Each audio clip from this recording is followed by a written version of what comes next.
268 pounds, this is the Machine, Brian Cage! He's been called the Machine. He's been called the Weapon. He is Brian Cage.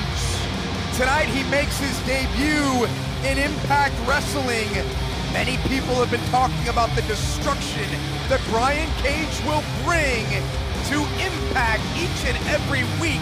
He looks like a friggin' beast. You already know, man. This is the Unsanctioned Podcast. We're now being sanctioned over your airwaves. Let's get it. Gotta bring the city back. Let me know we still here. Never gonna stop. Keep rolling like a wheelchair. Can't be shook. You know the wolf smell fear. Throw him in the trunk. Turn your man to a straight stare. No tire, just money. Welcome to another edition of the Unsanctioned Podcast. On this episode, we are plucking from the Impact roster, man. You know what we do. Hold up, June. Last time it was you and I, man. It was you and I. Luis is officially freed from jail, ladies and gentlemen. Got out, son. He is out. What do you mean last time it was you and Julio? Last time was you and me. It was. Interviewing Dan Severn. I was out of Man, here. where's Jay's memory going, man? Gone. Look, but man. this is the first time It's my Daniel Bryan concussion. We are wow. This is the first time we are fully restored. Megatron is back. In He's 2018. fully assembled. We are back as a full team. You guys are slackers. It's you been guys a while. taking your vacations. I know. You gotta get some R&R out here.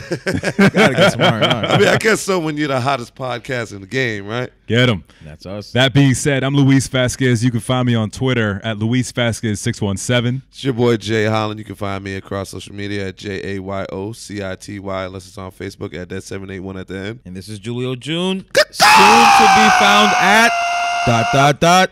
Announcement to come soon. Are you taking Trina's advice? ... Announcement to come soon. We should just build an episode around the revealing of his name. The revealing of Julio's Twitter name. And we've got some decent suggestions from people emailing us at unsanctionedpodcast@gmail.com, as well as one from our guest, Trina Michaels. Yes, what was it? What she said? Something about a Orange juice stand. Orange Julius. OJ, the juice is loose. She had the best one so far, so she's definitely still in the running. But you guys already Sure. know, man. This is the Unsanctioned Podcast. We are now sanctioned over your airwaves. Let's get it. Let's go. Gotta bring the city back. Let me know we still here. Never gonna stop. Keep rolling like a wheelchair. Can't be shook. You know the wolf smell fear. Throw him in the trunk. Turn your man to a straight stare. No tire, just money, so fire. You're locked into the Unsanctioned Podcast. This is it. We're back. We're back with an Impact episode. It's very impactful. Very impactful. We have none other than The Machine himself, man. The Machine himself. wow. You guys know about this guy. How do we keep pumping out these amazing guests? I mean, Shout out to the Booker. Shouts out to the Booker. I mean, the Booker, whoever he is, I'm pretty sure he's a great guy. But, Maybe you can send him donations to his Venmo yes, for this we great take content. it. No, I'm kidding. We're not kidding. We'll take that. We will take all donations. We Buy like to another call our microphone. Booker the Brown Dusty Rhodes. Yeah, baby. The brown. He's got that on lock too. Oh man, This is the Unsanctioned Podcast. Thank you so much to everyone who has helped us to launch and push out our content. Our content. I wanted to say I'm at a loss for words right now. Message. our presence. Our presence Boom. on iTunes. And iTunes. Google Play. Hey, Google Play. and Google Stitcher. Play, And and Stitcher. Stitcher, And tune in. all of that. Oh my god! And of course, we Of cannot course. forget about the gorilla position of the Unsanctioned Podcast. That's right. Shout out to Fight Booth, Fight Booth, PW.com. Fight Booth, Booth. PW. Shouts out. Yeah, got to pay homage to the people who put us on. Absolutely. You know what FightBoothPW.com will always be a best friend to the Unsanctioned Podcast. Yes. Thank you. But check us out on iTunes. The best thing you can do to help us to continue growing on there is to rate it and to leave reviews. We've got And a more few already. importantly, subscribe. And how would one look up our podcast on Oh, well, iTunes? if you have an iPhone, you can download the podcast app. It is the little purple app with it looks like an eye with two circles around it. So you would go there and you would just type in Unsanctioned Podcast. Now, when you do that, it does pop up. There's Unsanctioned Podcast and Unsanctioned MMA Podcast. We are the Unsanctioned Podcast. No, it pretty much comes up now because of the love that we've gotten. Yeah, but you know, we number one over them jokers. Yeah, now. I'm just saying, number one over them jokers. We want to be clear. We do have viewership, but they'll see a picture internationally. We have viewers in Africa. Yes, I mean, you know what? Just look the for UK has been big too. Just look for the picture of the one handsome gentleman in red, and then of Jay and Louis. All right, just look at the guy holding the best belt. Yeah, I'm just saying, you gotta find the guy in the middle. Middle guys always stand out. So who are we working with today? What kind of conversation are we having? I told you I would bring a machine to the Unsanctioned Podcast, and you guys doubted me. You doubted me. Oh, here we go. You doubted me. Oh, please. Here we go. Here we go. Taking the school, Julio. And if you guys been watching Impact, especially if you watched it, like really watch it, you've seen this man helped EC3 really get out the doors of Impact Wrestling. He helped him. This is a good thing. He gave him the boot. Yeah, he gave him more than a boot. Hey, right? That's more spotlight for our guest today. All right, you know what I mean? That's what it is. You know what I mean? Matchup with Lashley, and we all know Lashley and what he does. So without further ado, I don't want to take any more accolades away from this gentleman. You know what I mean? Because we can go on and on and on. But the Unsanctioned Podcast would like to formally welcome Brian Cage onto the show. How are you doing, Mr. Cage? Welcome. What's up, Brian Cage? Hey, man, I'm doing well. I appreciate all the kind words that put me over. You know, could have done a few more monikers in there, but it's all right. I didn't want to bring out Nightclaw and the former stuff. You know, it's a long episode, Brian. It's a long episode. No, we appreciate the time. Thank you. How you feeling? What's going on? It's good, man. Good. Having a little. Been a busy day today. Just now, finally got home to relax. Got the little baby sleeping on me right now, rocking in the chair. So congratulations. It's some downtime. Thank you. Is that number one? Number two. It's number two. Number two. Wow, that's great. First what do you girl, have? first daughter. Girl. Okay. Yeah. First girl. A boy and a girl. The best of both worlds. I feel so bad for her when she grows up and any boyfriend trying to go meet. Imagine that. You walk in the door and Brian Cage is right there. I sense a lariat for prom. U-turned. Yep. I joked with Melissa, if they're smart, they'd come over bringing some treats for me, like on my cheat day. Then that might win me over a little bit. But I know I would be like, just a bad. You're jacked and you're a legit 6 foot, man. Like that's crazy. Like no, I'm like no, sir. What time you want her here? 11. We'll have her here at 10:30. Sounds like you have experience with this, Jay. I'm just saying. Hey. Brian, Jay just alluded to something I wanted to ask you about. You're a big name in the bodybuilding world. What made you? What attracted you to bodybuilding? Have you been doing it from a young age, or? No. I mean, like people were surprised. Like when I graduated high school, I was like $155. I wasn't big. I was starting to get into working out. I knew I had to for wrestling, and I didn't want to go to school being like a string bean and get punked for my money or whatever. You hear all these horror stories. Yeah. So an ex-PE teacher of mine from high school was like, "Hey, I'm teaching summer school. If you want, I can open up the gym for you." And that's when I just turned it on. I got really dedicated. Just the first day of summer, I jogged to my high school. They let me in. I just started training. I did that every day of the week. And I just, fell in love with it. And I just started getting bodybuilding magazines to kind of get an idea of routines and whatnot. And then, carried on through subs and food. And for the longest time, I kept thinking I was eating enough or eating clean. Then I realized holy crap, how wrong I was. And then that kind of got me the idea of wanting to do a bodybuilding show. But I was kind of half-assed it or tiptoed around it, what if I get booked? What if this? I don't know. Then I got hurt, and then for anybody who wants to bring up old school, late 2010 or 2011 pictures of me, oh, look at Brian Cage here.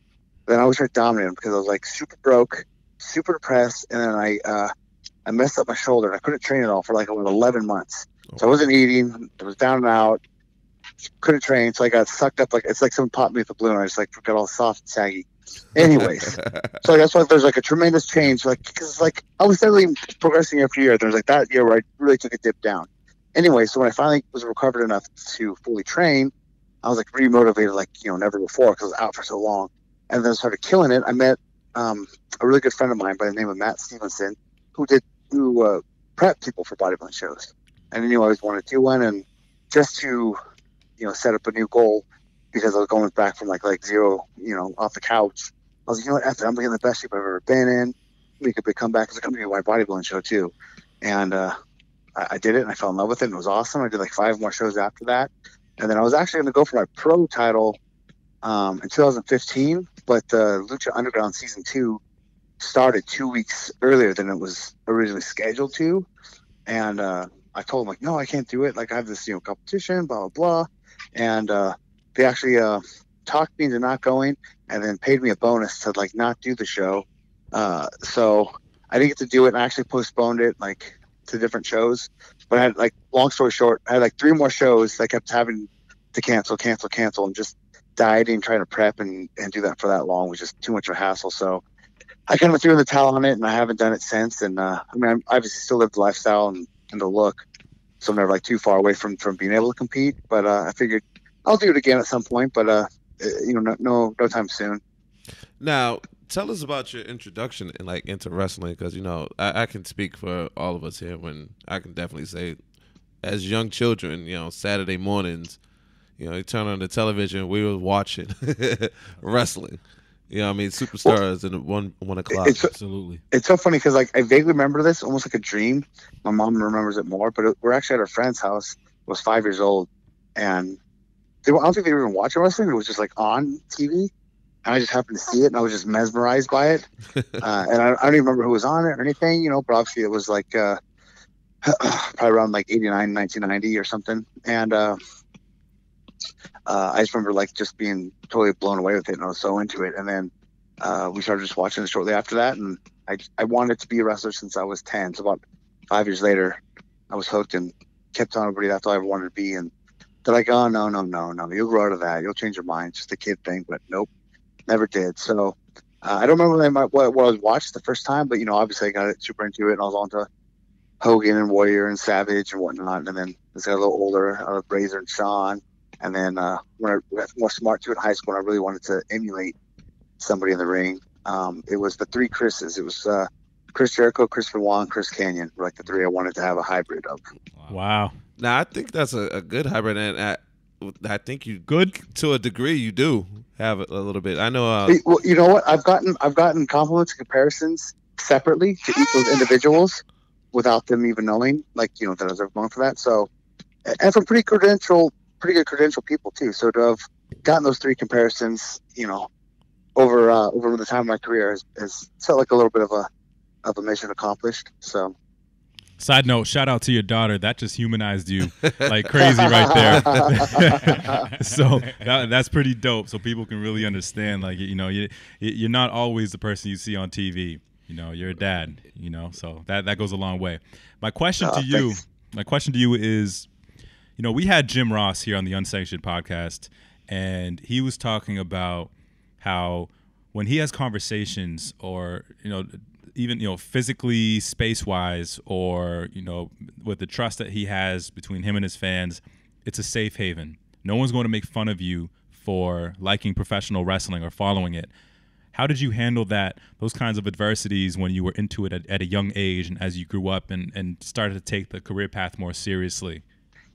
Well, that's a pretty interesting question. So let me go back. The first time I ever got a wrestling shirt, I remember it was at Kmart. I found a Bret Hart shirt. Even though I was, Team Sean, Bret was still, right up there.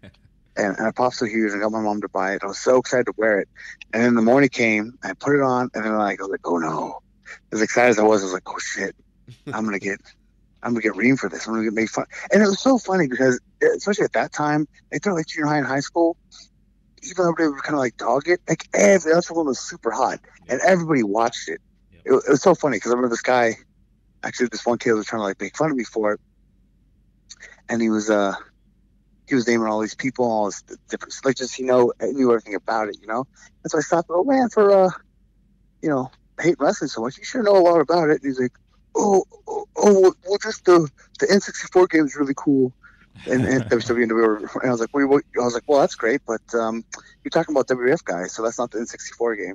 And he's like, and I was like, it's so funny because it was like, again, everybody liked it, but it was just like, oh, it's, you can't be like cool at school and be that. I mean, I even felt like before that, which is more retarded, like when I was like, 10 or whatever in elementary school, and people would make fun of you for liking Power Rangers, but that's like what you should like at that age, and everybody watched that too. Like, I don't know what it is, but right. But yeah, as I got older, I'd be like I said, like would hear that dude like kind of like roll their eyes, would be like, yeah, it's not really going to be, what you want to do, or even, some people close to me or in a family were like, like, oh, it's too bad you can't have higher aspirations, and I'm like, what? Like, screw you, MFer. That's crazy. But yeah, too, and I really didn't have much positive support by it, but realistically, I think that helped me out more because it just made me so determined, of course, to prove everyone wrong. And I told everyone, like my school, my family, my friends, I said, watch, I'll be signed to WWE by the time I'm 24, guarantee it.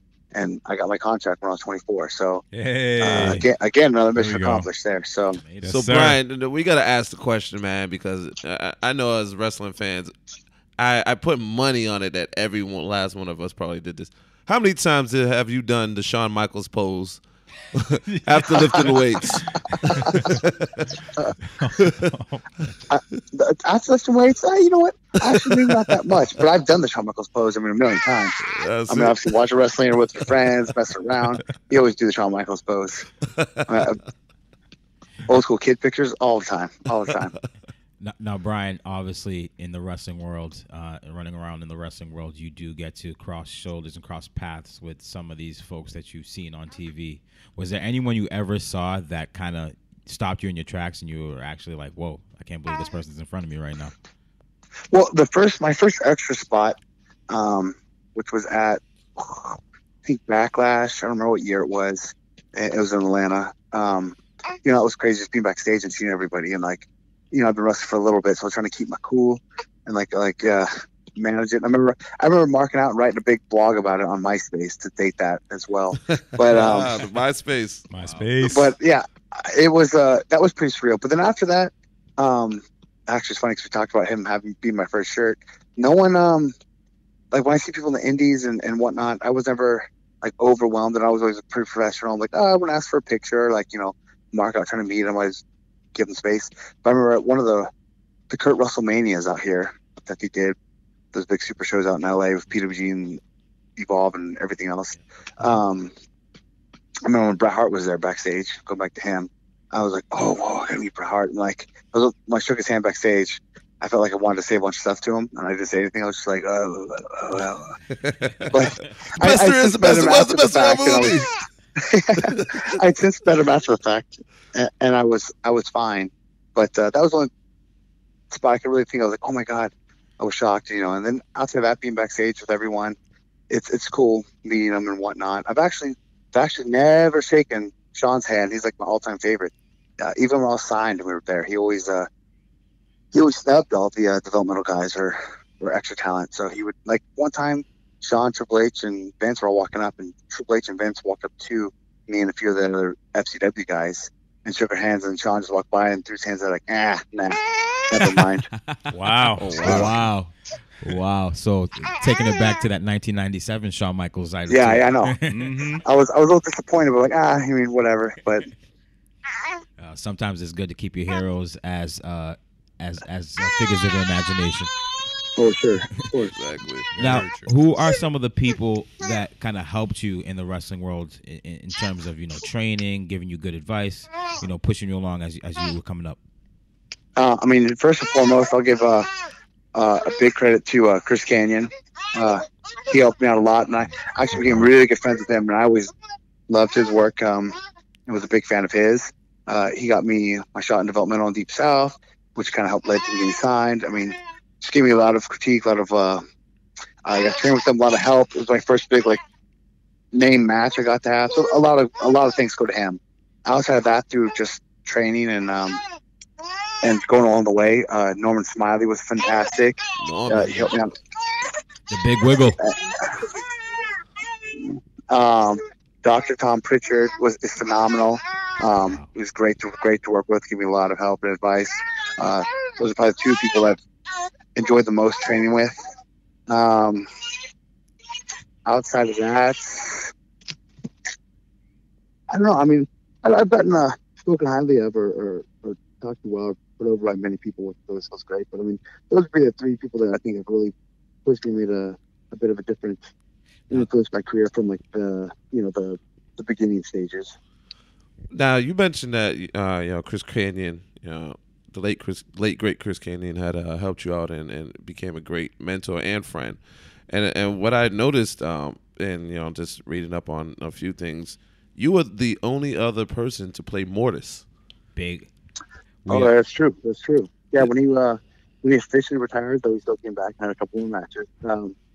He asked me, like, hey, would you be interested in the Mortis gear? I'm like, what do you mean? For what? He goes, well, I'm retired, but it'd be kind of cool if my name was able to stay out there somehow. And I was thinking, if no one's ever been Mortis outside of me, and he goes, since you're a fan and you know all my moves and whatever, I think you could probably do a good job at it.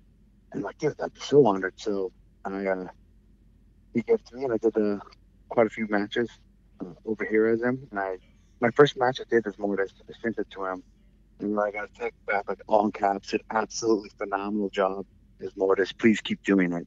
So that was tremendous to hear. And I had it until when I got signed. I actually ended up sending it back to him because he did a few more matches as him. Mm-hmm. And then when I was released, we were actually talking, and unfortunately, this was like a week right before he passed. But he actually was in the process of setting up a big 6-man tag out in New York. I can't remember for what company. It was going to be me, Raven, and Kanyon, but me as Mortis. So, Mortis and Kanyon could tag then versus the 3 other guys. I was so stoked on it, and then unfortunate news of him passing took a hold of that, and so it wasn't able to happen. And then I actually tried to do with Luke and Hurricane Helms and everybody else. We were going to try to do a big benefit show for him. I asked his family for the Mortis costume back, and they said no, they wouldn't let me do it. And I was actually a little upset and offended by that. And then their claim was like, oh, we don't want to be making money off of him or whatever. I'm like, we're trying to do it for him. I'm wrestling for free. I'm not going to, make money off of it. But yeah, we just didn't have it. So that was unfortunate and never got it back. Wow. That's some people just can't really get past the money value and not seeing the bigger picture. Yeah, it's tough when people can't understand. Now, I mean, tell us about your time in FCW, which to our listeners, it's now NXT for those who aren't aware. Developmental, yeah. Yeah, developmental. But I seen you came in very Wolverine-like, I would say. Yeah.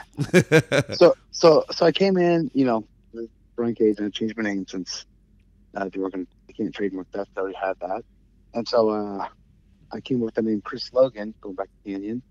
It was Chris for Kanyon, Logan for Wolverine, and I spelled Chris with a K. Like with the Kanyon with the K. Yep. And then I was just kind of, generic babyface, whatever, high energetic guys. And then I kind of started Wolverine it out a little bit just for fun.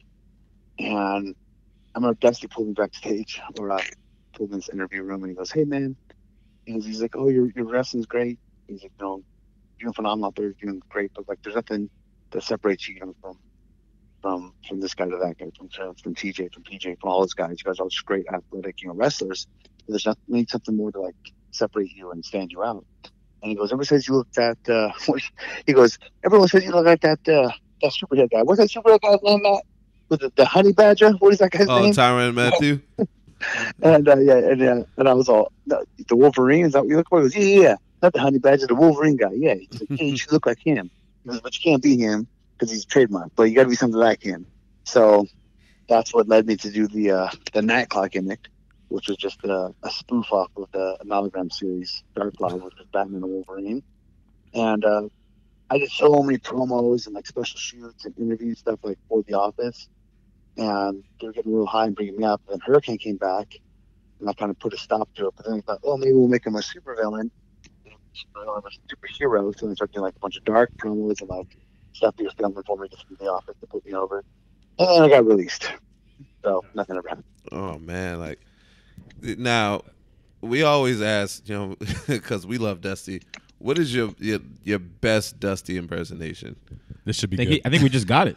I mean, I think he just gave it to us in the whole story. He kind of alluded to it. He didn't really do the, "Come on, baby. I need to live." Yeah, I didn't do the classic lines. It was like, they said, "If you will, baby." Brian, I hate to harp on a dark point in your career, and probably wasn't a dark point for you because obviously see where you are now. But after you get released, where's your mind at? What are you thinking? Like, are you thinking of, quitting the wrestling business? Are you thinking of, this is just another thing to make me a better person in the long run? Like, where's your mind at when you're getting released? So when I got the call, I literally pulled the phone away from my face and looked at the number, to make sure it was actually the office calling me, and put my head back to the phone. Did you guys call the right number? I was so everyone was expecting I was getting the next call, get called up because one person was getting called up, and everybody thought it was me.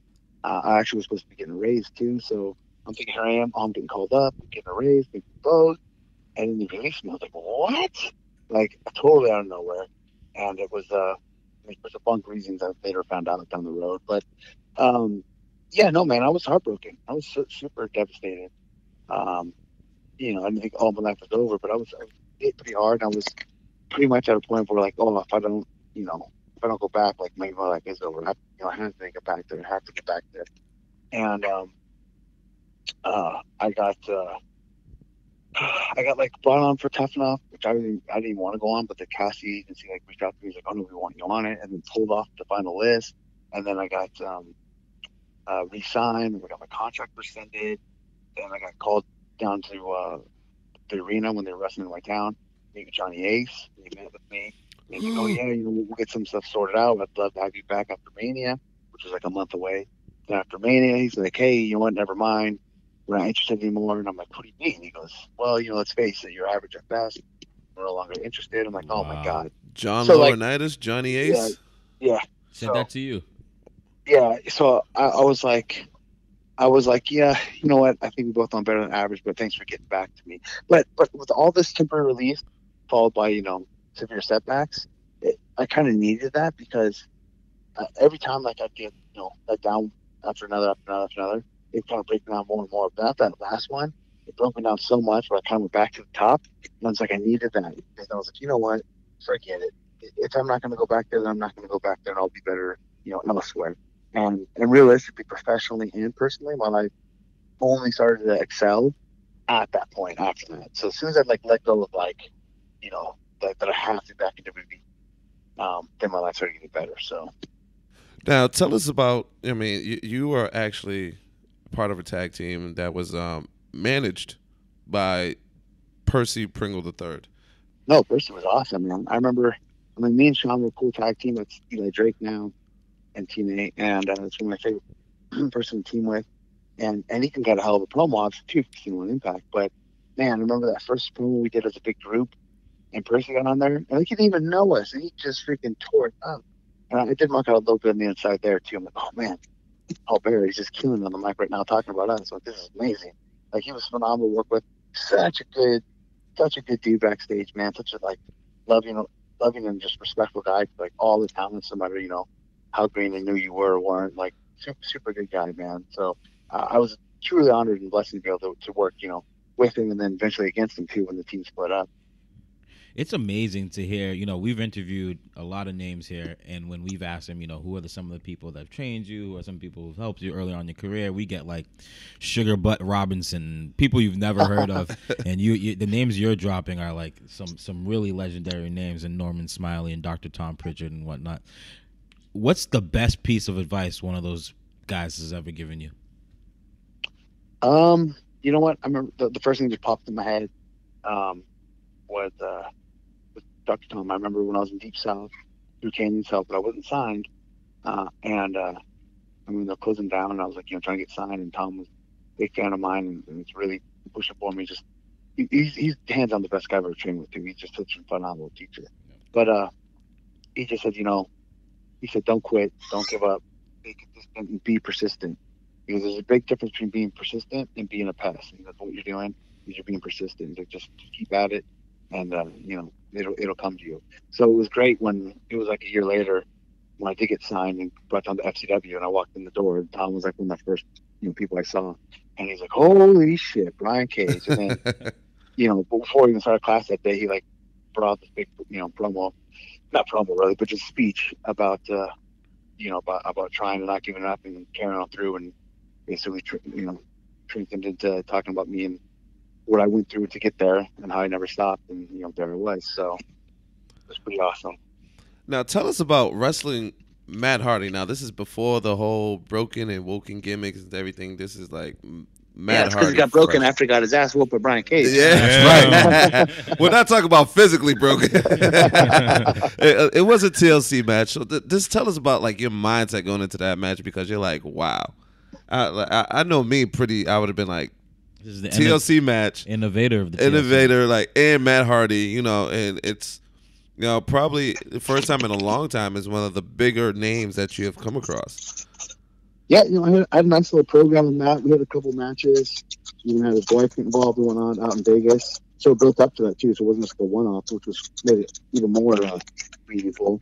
Yeah, man, to get that opportunity. Of course, and it was like a nice little big push that company was giving me, and I got the title from that match. But no, it was awesome. I mean, exactly what you're saying is we're driving out to the show. I was like, man, this is awesome. Not only am I getting to work Matt Hardy, but getting to work in in a TLC match, which is he's the godfather of it. So it was amazing. What kind of feedback, if any, did he give you after the match? Oh, dude, Matt loved working with me. He actually when he went with TNA, he actually tried to bring me on with him, but that was after I had already signed on with Lucha, so I couldn't. But no, he was a big fan. He liked working with me. He was trying to put me over to the office to get me on board, but unfortunately, I was signed. But hey, I'm there now, so yeah, exactly. Yeah, I'm not sure if you ever had any dealings with Jeff Jarrett, but he's about to be inducted into the WWE Hall of Fame.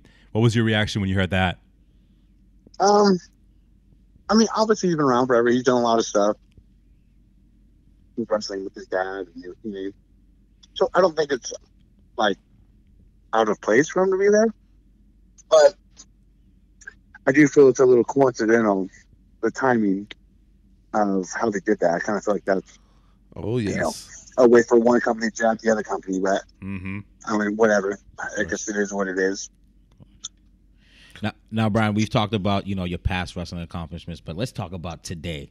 Oh no, before we get there, because we have other names that and it's crazy because when I first watched you, it was on Lucha Underground, and I know I seen big athletic dude. The last thing I expected was this guy to be jumping off the top rope. Absolutely, for the size that you are, for the moves that you do. Oh my goodness, it sounds like a white Ahmed Johnson. You kind of defy gravity, the laws of gravity, with some of the moves that you do at your size. And Neville is just stacked for his size, and he does a lot of. But you kind of like I said, you top it. You put another notch on it. Yeah, man, I'm rocking that 305 live division. So. 305. But I mean, so you've come across a lot of guys on the indie circuit, and what I want to know, like you battle guys, such as Kevin Steen multiple times. And for those who are living under a rock, Kevin Steen is Kevin Owens. You know what I mean? But you've battled Prince Puma. Yeah, Prince Puma, aka Ricochet. Yeah. You know what I mean? You've battled those guys on more than one occasion. Tell us about that, and to see them and where they are now, and just how you feel about the indie scene now today, how it's growing and prospering. I mean, the indie scene then when they were there too was great, but obviously I feel it's even better now. A lot of those big names have gone on to WWE or NXT. I think the indies are booming now more than ever. I mean, people are killing it, making a pretty good living just off the indies, which I don't think was ever a thing before. WWE is never going to go anywhere, but I feel like everywhere else is booming outside of there. Like New Japan is blowing up huge, Ring of Honor, Impact's crawling back up the hill again. The indies, here and in Europe. Hell, those tours I just did, a couple of them in Australia are unbelievable. I mean, just the crowds out there as far as down under. Yeah, and the merch they're buying. I mean, it's just over everywhere. When I go to countries too, like Peru or Chile, which we have no really indie wrestling or access to us, they know who everybody is and all their tongues and all their sayings and all their. I mean, it's unbelievable. You're thinking they're only going to know the main event guys from WWE, but who everybody is and how much they're big fans of it all. I'm like, dude, this indie wrestling is really transcending all over the place, and I mean, you're gonna have to really tip that off to just the social media and everything else, just make that all more accessible. What is the craziest fan experience that you've like been a part of in your wrestling career thus far? Like somebody being a fan of mine? Yeah, a fan. Females, we always hear about groupie stories. You know what I mean? There's guy stalkers. Like, hey, nothing to get you in trouble, though. Nothing. Truth be told, I've had some of those, but I actually think I get a lot more gay guy love than I do female love.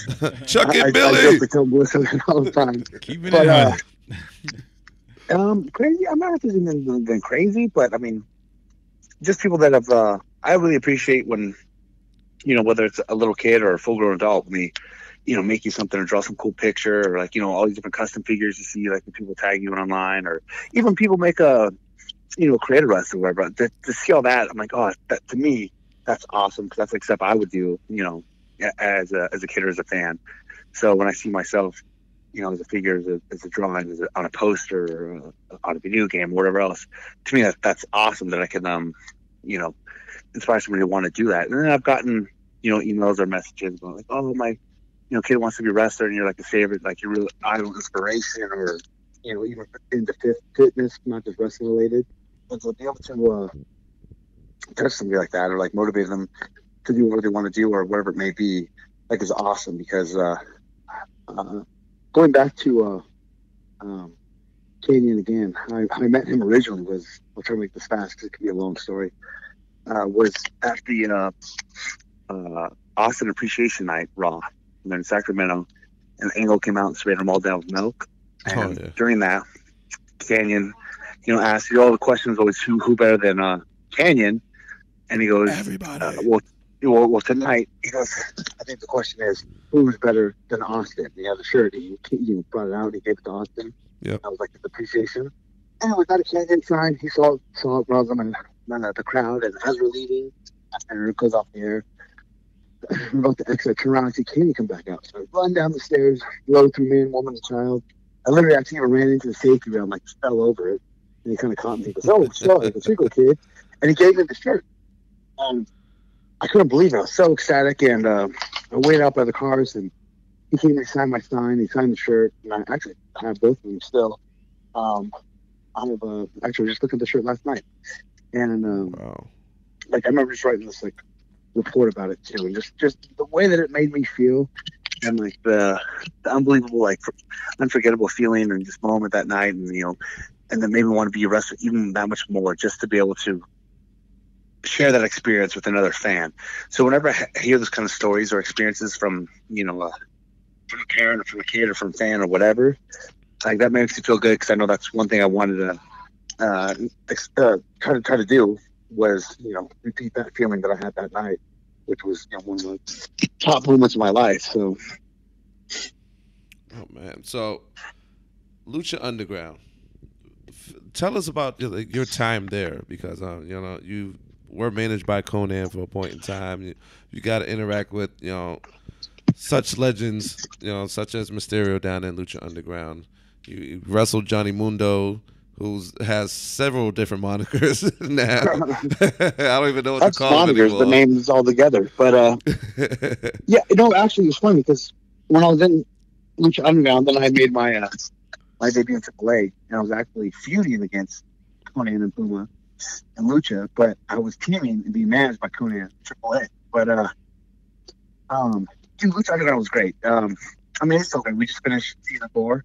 I'm still part of that, and my main quote that I always drop from Lucha was, even though my goal was to get signed by the time I was 24 to WWE, I never felt like how I thought it would feel to be a pro wrestler at age 10 until I was signed by Lucha. Like that really made like my whole like dream come true kind of happen, the way that like just the treatment there and the overall atmosphere and the fun and just everything that went into it. Like it really made me go, wow, this is what I thought it would be like. And it was a little different too. They made it seem like an actual TV show, like storyline, like it kind of soap opera-ish behind the scenes, but then tons of action in the ring. Definitely innovative for the wrestling world. Oh, sure. I would always put that over too. Like, what's cool is everybody's always asking for something different in wrestling, and because let's face it, nobody's gonna out WWE. So at best case, you're a second-rate B version of that. So to go somewhere totally different, like Lucha Underground, like is awesome. It just separates itself from the pack, and it's cool because it's not a wrestling show on TV. It's a TV show about wrestling, and I think it also, like, more people who aren't even like super wrestling fans can get into it. Not because, like, you see a lot of stuff there you're not going to see elsewhere, and the action's awesome, and it's only an hour-long show, and it goes way fast. It's just so many good things to say about it. But because it's presented as a TV show, how can I word this? It can be more. I'm sorry, Brian. We're having trouble hearing you right now. Oh, am I still there? Yep, I got you. Yep, we're good. Okay, I was saying it because it's, you know, the TV show aspect of it, it can be like more fake while being more real. Because like a lot of people will, you know, criticize wrestling, like, oh, it's too cheap, it's fake, or whatever, if they want to hate on it. But since like Lucha Underground is like presented as a TV show atmosphere, I mean, there's freaking dragons, they're spitting fire, people are getting their head chopped off, like, you know, punch a dude's head off, like all stuff's happening, but it's in a TV show way. So it's fine. Like, you don't watch Walking Dead and go, oh, that zombie's not real. You wouldn't really walk that way. Oh, you know, you just watch the TV show and you're entertained. Central Lucha kind of does that same thing because it's not trying to be like a reality era type of, you know, TV show. It's just a TV show that's about wrestling. It's not a wrestling show being presented to you as a reality sport on TV. I know, and they have, like, it's crazy. You have people like, you know, Mil Muertes, who's huge, like huge individual, and then you have someone like Pentagon Doc, who to me is just a crazy individual. Like, I love his character, but the way they build the storylines around, I don't even want to call it a storyline, but it's the way they build the show around the characters themselves, and it all ties in. I think it's amazing. Oh, it's awesome! Like all like the stuff at the end and how it all continues, and I mean, they've done a really good job of like writing that show and putting it together. Again, I think it all works there. Like everyone there's like, you know, part of a team, and there's no like politics, and there's no backstabbing, and there's no, you know, everyone's out for their own. Like everyone's there, kind of trying to make the best product possible and the best matches possible, and just the best overall thing that they can, you know, put on TV. So I think that's why everyone's in a good mood there. Everyone's happy. Everyone's working together. And I think it presents itself and shows that way on TV because we're all trying to, you know, improve the show together so we can all make something of it rather than one person just being, you know, the main attraction. They've actually, you know, even had, you know, Sexy Star, I believe was the first female. Yep. You know, that alone, I think, you know, I mean, we haven't seen anything like that since China, and we all know it's like Sexy Star is not, as far as, you know, muscular wise, like China, but she is very, very noticeable, like seasoned around the ring, is a daredevil off the top rope. What do you think about being a part of a promotion that actually glorifies and uplifts women in regards to wrestling, and seeing, especially now on the cusp of what they deem the women's revolution? No, I think it's awesome, man. I mean, like one of the better matches, the more talked about matches I've had there was against Taya, and it works there too again because, like, I mean, for lack of a better term, they're essentially all like superheroes on that show, which is great because that's what everybody kind of like sees as pro wrestlers. But so I mean, the way I look at it, it's not like, oh, like this woman can, you know, fight this man because, you know, look at Wonder Woman, the movie obviously, but she's whooping everybody's ass because she's a superhero. So again, it suspends belief in that aspect because with the TV show stuff, it creates like anything's possible, you know, everything's there. But definitely they were really strong with the whole intergender stuff and making, like, you know, women equal with all the men, and you've got some crazy matches off that. And like, yeah, you know, now it's become a big thing all around the indies. Obviously, you know, there's been huge leaps and bounds in WWE as far as how much they pushed women, and that's really came too because they finally actually hiring women wrestlers instead of models pretending to be wrestlers. Like, oh, go figure, that would work. But that's a different complaint. That being said, what is your take on the James Ellsworth versus Becky Lynch, I think, SD Live battle? They had an official match. Did you tune into that at all? Were you interested? No, I did not. Okay. I did not. So yeah, I don't care about no James Ellsworth. Actually, that's my favorite song there. Because we haven't seen that in a long time on the mainstream. Yeah. And so it was interesting for them to go in that direction. The intergender match. Yeah. Now, Brian. But you know what's funny about that? Like, they're not. What's cracking up about that is that they did that match not because Becky's the underdog or the weak thing. They did that because James Right. So odd twist to it. So, Brian, obviously now you are in Impact. Will we be seeing you vying for the Impact Championship anytime in the near future? Is that something that's in your eyesight? I mean, it's up on my eyesight. It's probably not on Austin Aries' eyesight. I mean, as long as he can duck me, which he's pretty short. Man. He's pretty good at. So I don't know. But Man. so I was saying, like, yeah, obviously this Thursday I got Lashley, and that's what everybody's waiting for is Lashley and Cage. And since my debut, and even before that, that was like always the big dream match. I'd love to see Cage, in Impact or Team A or whatever you want to call it, just to see Cage and Lashley. So, I would have liked a little bit more of a build up to it. I thought that match was in such demand. I thought we could have definitely got some miles out of it, but it's happening now. But better, not late than never. Better, sooner than ever, I guess. In this case, Yep. But no, I'm looking forward to some stuff that we're going to put out there with Lashley and I don't know what the future holds. We'll see what happens on the big pay-per-view happening in April 22nd. Hopefully the title's not too far away. Now, I'd be interested to see you and Moose go at it. I was going to say that's the second. That was like the second most glamorous match was myself and Moose after Lashley. Because you guys are both big, athletic. Moose, he does a lot of the splashes and, he very knows his way around the ring. And yourself, your matches in Impact have been pretty quick. Very Goldberg-esque. I'm not saying this because you are on you're on the line now, but you are way more athletic around the ring than Moose is. I've seen definitely. 100%. Definitely. 100%. No shots fired to Moose, but his style is a little different from yours in terms of flying around the ring. Now, I think Moose would agree with that too. Yeah. Moose doesn't have the drop kick, but but we have some friends. We have some friends in Impact. One being, Eddie Edwards. And seeing him come back from the injury suffered at the hands of Sami Callihan. Just tell me, gruesome. Yeah, just tell us how it is like now being back in Impact and just how it feels. Like you said, you guys are more on the rise and rebuilding, and it's under new ownership. So tell us the vibe with Impact now.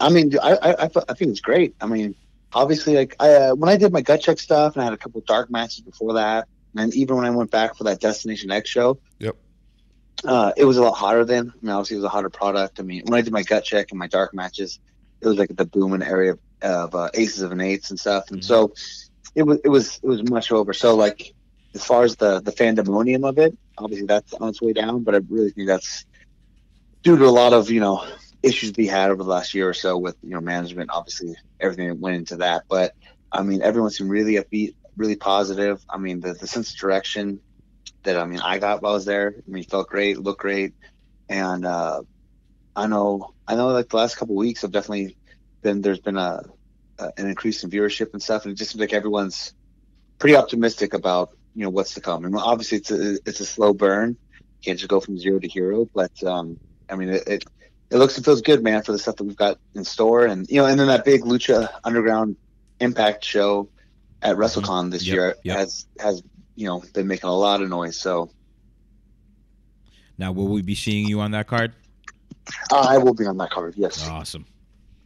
As which side? I'm not 100% sure. I know, that's what I was going to ask. You kind of, you're kind of a man in the middle there. He might be the free agent. He could be the decider. Now, would Mysterio be on the card? We're trying to. Top secret. I don't. Mysterio's got that looming injury, so I'm not sure exactly what he's going to be doing. That's true. He's evaded the question again. He's never going to catch me alive, Copper. I have a question that I want to make sure I don't forget. Jay brought up the Eddie Edwards incident.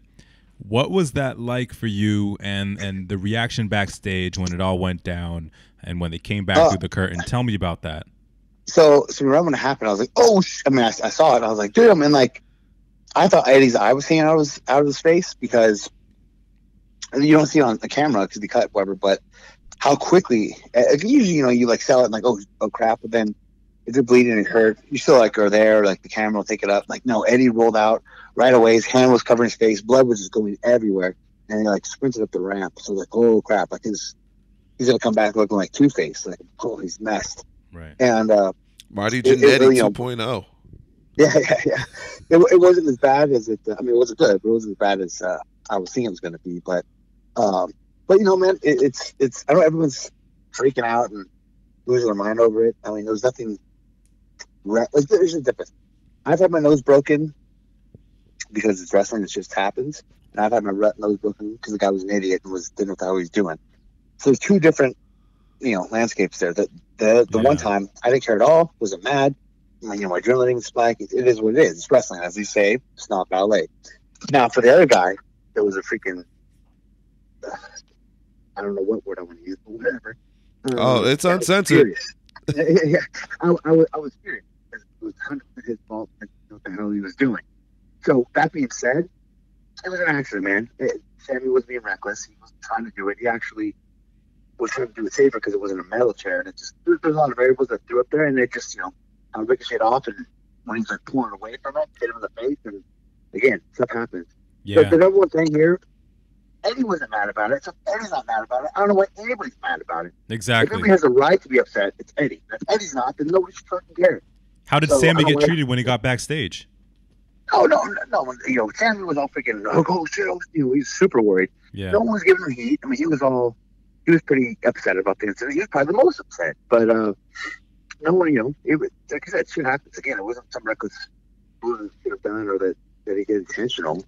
And then you just have all these keyboard warriors. And then even then, always like, I won't say anybody's names, but for these old timers that get involved with it too, it's so funny because realistically, they don't give a damn either, but they're just trying to get a little heat under their name. Trying to get a little rub from Jim the Cornette. situation. I'll say it. Jim Cornette. Shots fired. Well, there's more names than that. Take your tennis racket, Jim Cornette.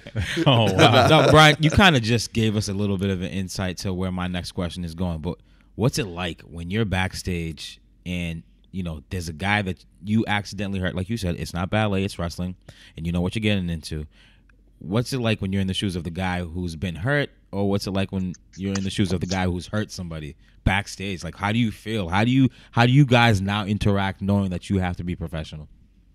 So, I mean, here's the thing. Like, I've never obviously intentionally hurt anybody, and I've never really done anything crazy. I know a couple guys have got knocked out for like moves I've given. I'm like, oh crap, I feel bad about it. But it's nothing went wrong, or even dare to say, maybe just because he took something wrong or whatever. Again, accidents happen. I've been knocked out. I've knocked people out. I've said I had my nose broken. I've done this. I've done that.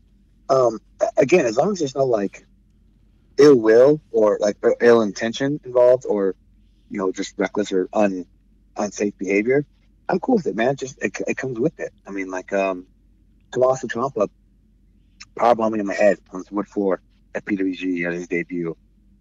And a lot of people actually thought I was dead the way I held my head and my neck bent. And I'm honest, completely out. It's probably the worst concussion I've ever had. I don't remember anything about the entire day. Not just that moment. That entire day and night is gone from my memory. Oh. And then we still I came back too. We still had like a 16-minute crazy match. We taking all these crazy bumps. I don't know what the hell was going on. But what I know he was devastated over it. I can see it in the match, and then everyone told me about it afterwards. Which again, I don't remember anything. But he didn't do anything necessarily to try to do that. I mean, when I see the powerbomb spot. I see what happened, what kind of made it unsafe, and how that situation occurred. But again, I'm not like, oh my god, I can't believe this guy is a piece of shit. Like, no, whatever. Stuff happens. So as long as it's nothing like that, and even then too, like I think I'd rather be the person getting hurt than hurting the person. Like for instance, if I was a victim of that, like the drill claw screwdriver, I think the guilt I would feel from maybe the end of this guy's career would almost be worse than having your career ended to some degree. You know what I mean? Like, it's just like, oh man, because someone's trusting you with their, their livelihood, and you take that from them, man. Oh, it goes both ends. I mean, you're out there, everything hurts. You're always going to get hurt after every match, but the goal is to, be safe, not injure yourself or your opponent. So, I mean, it's a risk that happens. And luckily I've never been in a situation where things been too devastating bad, or or intentional. Obviously, if I would have worked Callihan and he was just straight up hitting in the face that bad, just 100%, yeah, I'd be fucking livid. But that situation hasn't happened. So now kind of just to lighten it up a little bit, you were talking about your time in PWG, and I think you were in PWG during one of the greatest eras in a wrestling company ever. You had Uhaa Nation, now known as Apollo Crews. You had Johnny Gargano. You had Kevin Steen. You had Sami Callihan. What was it like with you guys all, trying to reach for that brass ring? Was it competitive backstage? Is it, you guys are kind of picking each other's brains? What's it like backstage when everybody is so talented, all trying to make it in this wrestling world? You know what? I mean, especially at that time, the PWG too was awesome just because that was one of the few shows I would want to see every match and watch as a fan as well as perform in. So I mean, it was great because it was like every match was the match of the night. So you'd always have to keep on trying to top that match. So it was it wasn't competitive as far as trying to step on each other, but it was definitely it would push you to want to just outperform everyone or just bump your ass up or just do some crazy ridiculous stuff or whatever you could do to showcase your ability or just to steal the spotlight for that moment. So it made a lot of fun, especially with that crowd that just gives you everything. So yeah, it was an awesome time. It's like seeing you go 30 minutes, you and Apollo Crews, 30 minutes at the size that you two were, at the pace that you were going. Amazing. It's like almost the athleticism too. Yeah, almost like you guys were mutants in that ring. Yeah, man, I was a blast. I know we were. He left because he got signed, and he left to go do one more Dragon Gate tour before he was going to the Fed. And it sucked because our last match was actually supposed to be me and Apollo or Uhaa versus the Young Bucks, which would have been so good. That would have been such an amazing match, but never got to take place. Oh man, you just had me in the days. I'm trying to imagine that match. You and Uhaa Nation versus the Young Bucks. Wow. Oh man. Wow. That craziness right there.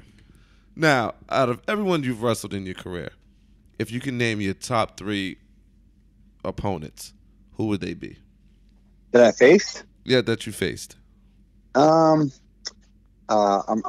keep showing love to my boy Chris Kanyon for sure. Right behind him, if I love him, would be Tyson Kidd, TJ Wilson. I think he was hands down one of the best ever in the world, and never really got to showcase that fairly enough. This last one would be a little tough because there's so many. I mean, well, let's just give it just because he's such a one of a kind athlete. Let's go ahead and give it to Ricochet, man. That guy's gonna do some things for sure. Give him the opportunity. Mm-hmm. Wow, that's amazing. Now, of course, on the show we like to play the booker. If you could set up any match with anybody, past, present, alive, not alive, who would it be? What kind of match would it be? And what stage would it be on? Oh man. Well, to keep it realistic as far as possible, as far as no one's dead or alive, whatever, I would love to see Daniel Bryan versus CM Punk at a Ring of Honor show, just because I think that would be a huge way to outdraw anything. So it'd be Bryan Danielson. And with the Pepsi plunge would be back. Yeah. Cause with him, I know he got cleared, but it'd be even better if he didn't clear. He couldn't wrestle again. He definitely left WWE. CM Punk came back. Those two, they never really got to have their program I was so expecting or wanting to see them do with WWE. No, but to go back, to their origins and bring them on and do that, oh man, I think that would do huge numbers and just be a big movement for. I know there's a lot. I'm a fan, I'm saying Lucha and Impact, but I'm a huge fan. Like the Long Beach show that New Japan just had. Yep. I mean, I love that team to work with New Japan, but the fact to see such successful and huge shows and places just succeeding so well outside of the WWE conglomerate is awesome, man. Yeah. So I think we all can agree, all here as wrestling fans, wrestling was its hottest when you had 2 companies or 3 companies that were all doing big numbers. So it's great to see. It's great to see. Absolutely. I mean, obviously there's not those 2. It's not WWE or WWF, WCW, but I mean to have all these bigger, they're also small, but they have these bigger groups everywhere. It still just allows so much more work for so many more guys and just so much more stuff to see for talent, and it's awesome. Yeah, it's definitely a good time, man. Right now, it's a good time in wrestling. And as we head into the end here, I do want to know, tee off some names on a WWE roster. Since we've talked about a lot of the other guys outside of WWE, WWE has a wealth of talent right now. There's no sugarcoating that. Tee off some guys you could have some 5-star matches with. Oh man, Everybody. Some guys I've worked a little bit with, but not. Yeah, that's right, everyone. Tee off some names to work with. Would be Sami Zayn. Okay. Never had a one-on-one with him. El Generico. Yeah. You go that Sami Zayn Soul. I always want to have one-on-one with him too. I think he's phenomenal. I think he's underused as well. Seth Rollins, Dolph Ziggler. There's one that, but I'm trying to think of who I really want. Obviously Lesnar. I think Lesnar would be blast to work with. I mean,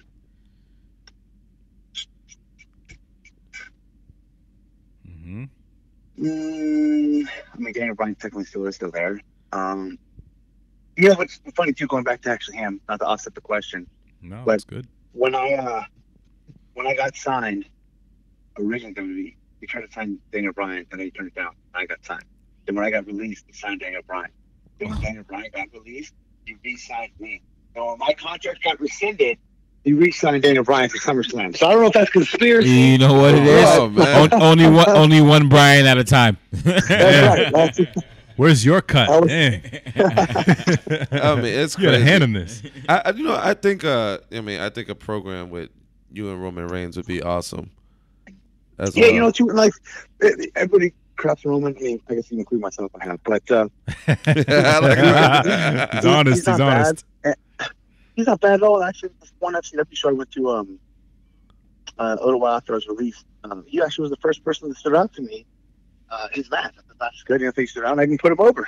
And him and his family afterwards, dude, your match was great. So, he's very capable. I mean, people with Cena, everybody hates on Cena too, but obviously, is he the most technical or the best in the world? No, but I mean, he's there for everything. He never, messes up.